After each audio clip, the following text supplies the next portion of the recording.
Posani arrest. ఈ psycho గారికి తెలియ చెప్తున్నా, పవన్ కళ్యాణ్ సైకో వెధవకి చెప్తున్నా, ఒరే సైకో వెధవా. పాపం పోసాని కృష్ణమురళిని అరెస్ట్ చేసి తీసుకెళ్లిపోయారు. మరోవైపు CM Nara Chandrababu Naidu, deputy CM Pawan Kalyan, IT మంత్రి నారా లోకేష్ లపై అనుచిత వ్యాఖ్యలు చేశారు. పోసాని అరెస్ట్ చేయడానికి గల కారణాలు ఏంటంటే అనుచిత వ్యాఖ్యలు చేశారంటే ఇప్పటికే పలు చోట్ల పోసాని కృష్ణమురళిపై పోలీస్ స్టేషన్లకు ఫిర్యాదులందాయి. చూశారు కదా, గతంలో ఈయన విచ్చలవిడిగా మాట్లాడాడు. పోసాని కృష్ణమురళిపై సిఐడి అధికారులు 1196353299336 ఇలాంటి పలు సెక్షన్ల కింద కేసు నమోదు చేశారు. ఎలా మాట్లాడాడంటే పవన్ కళ్యాణ్ గారి వ్యక్తిగత జీవితం ఒక రేంజ్ తర్వాత మన దగ్గర మాటలుండవు, కోతలే. పవన్ కళ్యాణ్ గారి ఫ్యామిలీ రాజకీయాల్లో లేని పసి పిల్లల్ని నీకు ఆడపిల్లుంది, ఆ పిల్ల పెద్దదవుతుంది, గుర్తుపెట్టుకొని వెనక బతికే ఉంటాను. ఏదో చేస్తా రక్త కన్నీరు పవన్ కళ్యాణ్ గారు పెట్టుకుంటారో అని.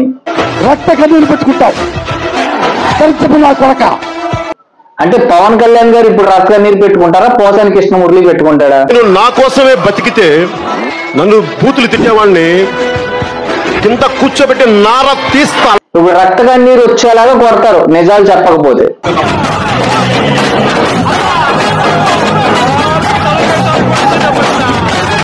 పోసాని కృష్ణమురళి ఈ అధికారాన్ని అడ్డు పెట్టుకుని గత 5 సంవత్సరాలు కూడా పవన్ కళ్యాణ్ గారి మీద అవాకులు చవాకులు ఎలా పేలాడో, ఆడ కాదు మగ కాదు ఒక్కొక్కరిని కూర్చోబెట్టి నారకి నార మొలిచి చూపిస్తాం.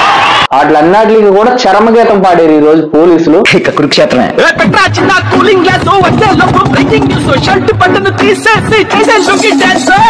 హోంమంత్రి అనిత గారు ఎలాంటి పనితీరు మాకు కావాలండి.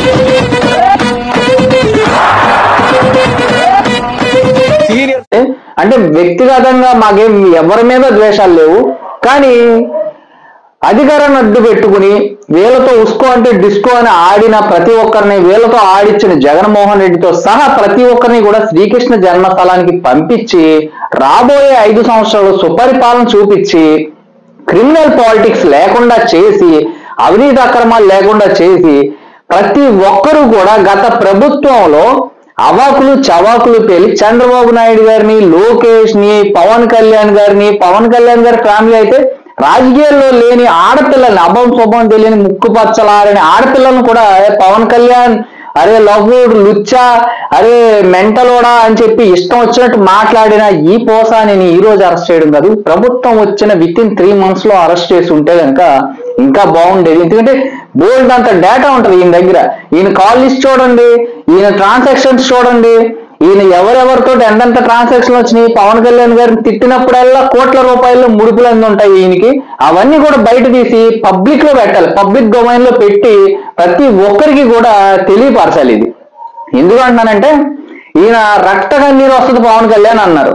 ఈ రోజు ఈయనకి నిజాలు చెప్పకపోతే, డేటా ఇవ్వకపోతే, ఎవరు స్క్రిప్ట్ ఇచ్చారు, ఎవరు కర్త కర్మ క్రియ మీరు ఇలా మాట్లాడడానికి అనేది నిజం చెప్పకపోతే ఖచ్చితంగా ఇతనైతే మాట్లాడున్నాడు. ఇతను వెనకాల ఒక దుష్టశక్తి ఉంది. ఆ దుష్టశక్తి 11 సీట్లు వచ్చినాయి కాబట్టి ఆ దుష్టశక్తిని ఈయనతోటి ఈ నోటితోటి చెప్పించి ప్రూఫ్ తోటి పబ్లిక్ డొమైన్ లో పెట్టి ప్రతి ఒక్కరికి కూడా తెలిసేలాగా చెయ్యాలి. ఈయన చెప్పకపోతే చెప్పే వరకు కూడా రక్త కన్నీరు తెప్పించైనా సరే నిజాలు చెప్పించాలి. ఎందుకు అంటున్నానంటే చిన్న ఎగ్జాంపుల్, రఘురామకృష్ణరాజు గారు గత ప్రభుత్వంలో ఎంపీగా ఉంటూ తప్పు జరుగుతుంది జగన్ అని చెప్పినందుకే కదా ఆయన్ని చిత్రహింసలు పెట్టి కళ్ళకు గంతలు కట్టేసి, ఆయన కళ్ళకు గంతలు కట్టి మంకీ క్యాప్లు వేసుకుని ఆయన్ని పడుకోబెట్టి కాళ్ళు చేతులు కట్టేసి అరికాళ్ళ మీద అరిచేతుల మీద కొట్టారు. అరికాళ్ళ మీద బొబ్బలు వచ్చేసి ఆయన నడవలేని స్థితికి వెళ్ళిపోయాడు. ఆయన ఇంకా దేవుడు ఆయన వైపు ఉన్నాడు కాబట్టి ఆయన రికవరీ అయ్యి ఈ రోజు మళ్ళీ ఎమ్మెల్యే గెలిచి మళ్ళీ ప్రజాసేవ చేస్తున్నాడు. నిజంగా ఆయన తప్పు చేసుంటే అది ఒక ఎంపీ స్థానంలో ఒక ఎంపీ అని ప్రజల చేత ప్రజల కొరకు ఎన్నుకోబడిన వ్యక్తిని ఈ విధంగా కొట్టేది. అప్పుడు ఎలా కొట్టారో మేమందరం కూడా చూసాం. ఆయన అధికార పక్షం అయినా కానీ, ఆయన వైసీపీ జనసేన అయినా కానీ అయ్యో పాపం ఇదైతే తప్పు అని మేము కూడా ఖండించాం ఆ రోజు. ఎందుకనంటే ఆయన ఏదో ప్రభుత్వాన్ని విమర్శిస్తున్నాడు అని కాదు, ఆయన మీద చేసిన దాడి కరెక్ట్ కాదు. ఒక ఎంపీ హోదాలో ఉన్న వ్యక్తి, ఒక పెద్ద మనిషి, ఆయన్ని తీసుకెళ్లాలగా చిత్రహింసలు పెడతారా? ఇంటికాడ కుటుంబ సభ్యులు పిల్లలు ఆయనకు ఉన్నారు, ఆయన ఎంత చిత్రహింసలు పెడతారని మేము అయ్యో పాపం అన్నాం.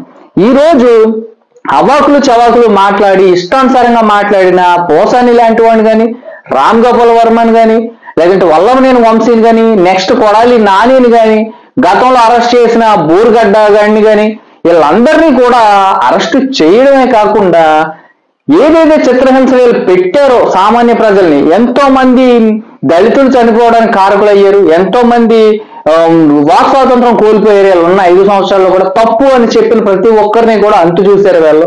అలాంటి చిత్రహింసలు వీళ్ళని కూడా పెట్టి వీళ్ళకి కర్త కర్మ క్రియ ఎవరో, ఆ 11 సీట్లు వచ్చిన ఆ క్యాండిడేట్ ఎవడో, ఆ కర్త కర్మ క్రియ బ్యాక్గ్రౌండ్ నుండి సపోర్ట్ చేసి వీళ్ళని మురిగి వాగేటట్టు చేసింది ఎవరో, వాళ్ళని తీసుకొచ్చి పబ్లిక్ డొమైన్ లో పెట్టి ప్రజలందరికీ నిజాలు తెలియపరచాలి. ఇప్పుడు పోసాని కృష్ణ మురళిని అరెస్ట్ చేశారు.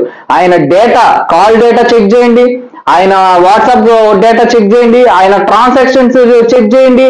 ఆయన ట్రాన్సాక్షన్లే కాకుండా ఆయన కుటుంబ సభ్యులు బంధువుల ఇళ్లలో కూడా సోదాలు చేసి బంధువుల అకౌంట్లు కూడా సీజ్ చేసి మీరు ట్రాన్సాక్షన్ చెక్ చేసి ఎవరిది తప్పు లేకపోతే వాళ్ళకి ఇచ్చేయండి. కానీ తప్పులు ఎవరి వైపు ఉన్నాయి, ఎవరెవరికి ట్రాన్సాక్షన్ చేయించాడు. పవన్ కళ్యాణ్ గారిని తిట్టినప్పుడల్లా కొన్ని కోట్ల రూపాయలు జరిగే ఉంటాయి ట్రాన్సాక్షన్లు ఖచ్చితంగా గత ప్రభుత్వంలో జగన్మోహన్ రెడ్డి నుంచి. అవన్నీ కూడా పబ్లిక్ డొమైన్ లో పెట్టి అరే ఇలాంటి నీతిమాలిన రాజకీయాలు చేయించారా గత 5 సంవత్సరాలని ప్రజలకు తెలియపరచాలి. ఎందుకంటే ఇప్పటి వరకు చెప్పడమే కానీ ప్రూఫ్ ఆధారాలతో ఎప్పుడు బయట పెట్టాల. ఇప్పటికైనా ఈ పోసానిని కానీ, వల్లభనేని వంశీని కానీ, బూరుగడ్డ గాని కానీ అరెస్టులు చేయడమే కాకుండా పబ్లిక్ డొమైన్ లో వీళ్ళు చేసిన అరాచకాలు, వీళ్ళకి ట్రాన్సాక్షన్లు, వీళ్ళకి వచ్చిన స్క్రిప్ట్లు ప్రతిదీ కూడా పబ్లిక్ డొమైన్ లో పెట్టాలి. పెట్టి పబ్లిక్ డొమైన్ లో ప్రజలకు తెలియపరచాలి. ఎందుకంటానంటే ప్రజలందరికీ కూడా మేము అంటాం, అదే పోసాని తిట్టాడరా, జగన్మోహన్ రెడ్డి స్క్రిప్ట్ ఇచ్చాడరా అని అంటాం. జగన్మోహన్ రెడ్డి స్క్రిప్ట్ ఇచ్చాడని ఆయనే చెప్తాడు. ఇప్పుడు అరెస్ట్ చేసిన తర్వాత ఆయన రక్తగా నీరు వచ్చేలాగా కొడతారో ఎలా కొడతారో పోలీసులు కొట్టేసరికి ఆయన నిజం చెప్పేస్తాడు. చెప్పినప్పుడు ఆయన చెప్పాడు అనేది కాకుండా ఒక వీడియో స్టేట్మెంటో లేకపోతే వీడియో స్టేట్మెంట్ పెట్టకూడదు కాబట్టి కనీసం ఆయనకు వచ్చిన ట్రాన్సాక్షన్ లో అవన్నీ కూడా పబ్లిక్ డొమైన్ లో పెట్టి ఈయన వీళ్ళతో కాంటాక్ట్ లో ఉన్నాడు, వీళ్ళ స్క్రిప్ట్ ఇచ్చారు, వీళ్ళు ఇంత ముడుపులు ఇచ్చారు అనేది కూడా బయట పెడితే బాగుంటుందని నేను కోరుకుంటున్నాను.